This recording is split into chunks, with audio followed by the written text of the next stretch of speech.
So if you're frustrated with occasional bloating, gas, or abdominal discomfort, help stop the frustration and start taking Align every day. Align Probiotic was specifically designed by gastroenterologists to help relieve your occasional digestive upsets, so you can enjoy life. When you feel the signs, it's time to try Align.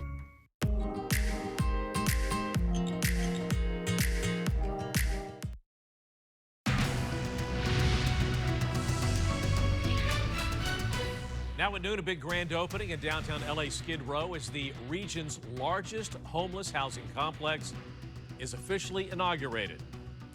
Thanks for joining us for the KTLA 5 News at noon. I'm Glenn Walker. And I'm Lou Parker. The Weingart Tower is 19 stories tall and will provide 278 units for unsheltered people in the area. We're getting an inside look today. KTLA 5's Lauren Lister live in downtown Los Angeles with all the details. Lauren? Yeah, Glenn and Lou, we have some new reaction at this hour as well because officials have been holding a press conference downstairs. Meantime, we are on the 19th floor terrace. Take a look at the views from this building. This is in the heart of Skid Row, which many people associate with homelessness. But here, this is an affordable housing building that will shelter people, provide permanent homes for people who have experienced homelessness in the past.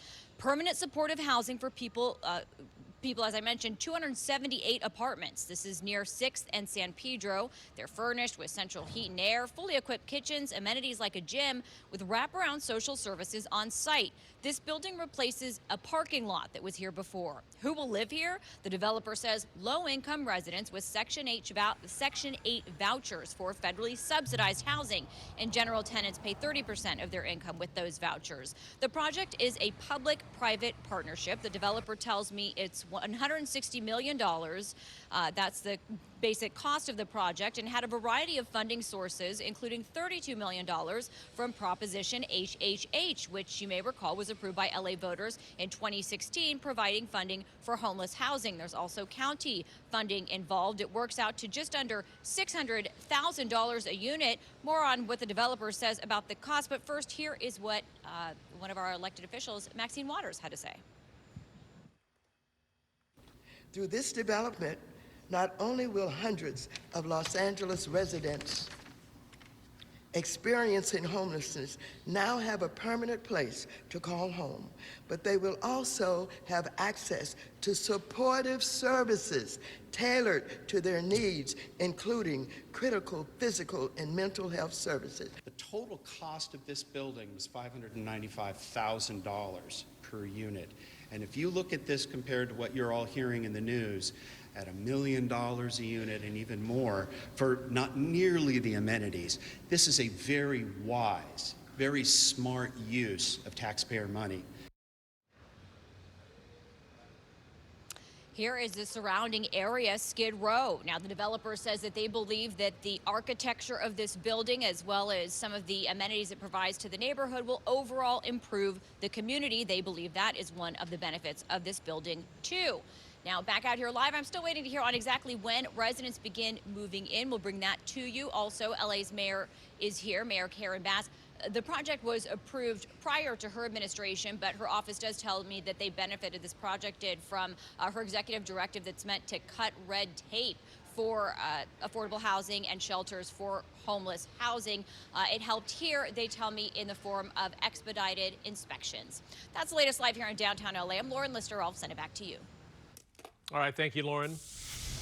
Well, family members are seeking answers after a man died inside the Lancaster jail. And they say it happened hours after he arrived, and they haven't been told what led to his death. KTLA 5's Corrine Winter is live in Woodland Hills with more. Corrine? And because they don't have answers into how their loved one died, while those family members, alongside their attorney, they held a news conference today, and some of his relatives say they've been unable to grieve his death. There's still so much that they don't know about those circumstances. Take a look at his photo, 43-year-old Eugene Youngblood on June 5th. Sheriff's deputies, they took him to the Lancaster jail, and this allegedly involved a low-level misdemeanor where Youngblood would just receive a citation and then be released. That's the usual procedure, they say, but that didn't happen. Family members say about 4 hours later, he was found unresponsive in his jail cell and that they weren't notified about his death until the following day. They say Youngblood was a healthy man who wasn't under any distress when he entered the facility, so they want to know, how does someone just suddenly die?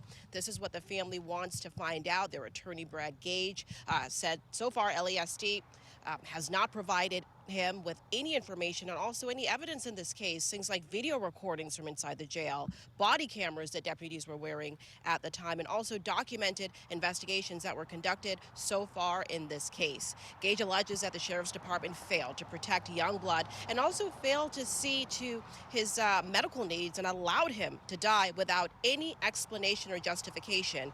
And this is why he's filed a notice of governmental claim. It's a precursor to a possible lawsuit. Here's more from the family. My uncle was loved. If you knew him, Eugene, to know Eugene Youngblood is to know love. He just always was there for us every time we needed him. And I miss him. I just want justice for my uncle. I just really want to know what happened. He stayed with me.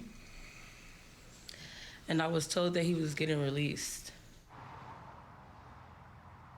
Another thing that the attorney and family members pointed out during that news conference was that when Youngblood entered the facility, when he was detained, he didn't have any markings at all, but afterward there were apparent bruises on his face, so they want to know what happened, if that was a possible factor in his death. Was there a beating that occurred inside the facility? So that's why the attorney has requested all of these has filed this claim requesting these documents and pertinent information so they can piece together exactly what happened. And again, so many questions that remained. We also reached out to the LA County Sheriff's Department for a comment, and we have not yet heard back.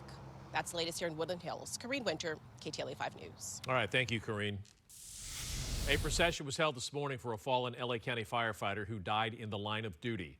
52-year-old Andrew Pontius is being taken from the medical examiner's office in Boyle Heights. He will be laid to rest at Forest Lawn Covina Hills Cemetery. LA County Fire, LA City Fire, and firefighters from other cities are taking part in the procession. Pontius died Friday while battling a fire that engulfed a massive front loader at a cement quarry in Little Rock. That is in the Antelope Valley. It's unclear what started the fire that led to the deadly explosion. Police in Irvine say they have arrested a man posing as a food delivery driver to break into homes. KTLA 5's Orange County Bureau Chief Chip Yost joining us live in Irvine with all of those details. Hi, Chip. Yeah, hey there, Lou and Glenn. Yeah, Irvine police say this guy would make his way into apartment and condo complexes here in Irvine and then pose as a food delivery driver inside those complexes while he was really trying to break into some homes. Let's show you some video. He was caught on video in one of those complexes. You see him there. He's carrying a bag. What, if you saw him, probably thought that was a bag of food. It's stapled shut. He acts like he's checking doors or checking addresses to see if he's got the right place, when in reality, what he's doing is knocking to see if anyone is home. If no one's home, then he'll try to break in. In some cases, they say he looks for open doors. In other cases, if he thinks no one is home, he'll go around and try to crawl in through a window. They say in one case, he was actually trying to take a screen off of an open window when he was surprised by one of the residents who actually was home. He ran off in that case, but in all, police believe he is responsible for 4 cases here in Irvine between November and May of this year. From that video you see there, though, they did get some pretty good video, including some video of him inside one of those units that he burglarized. He stole tens of thousands of dollars worth of items from some of these folks, including jewelry and that kind of thing. But they put some of that video you're looking at out on social media, hoping someone would recognize him and give police a tip. Turns out someone did recognize him, and they did get a tip that led to his arrest.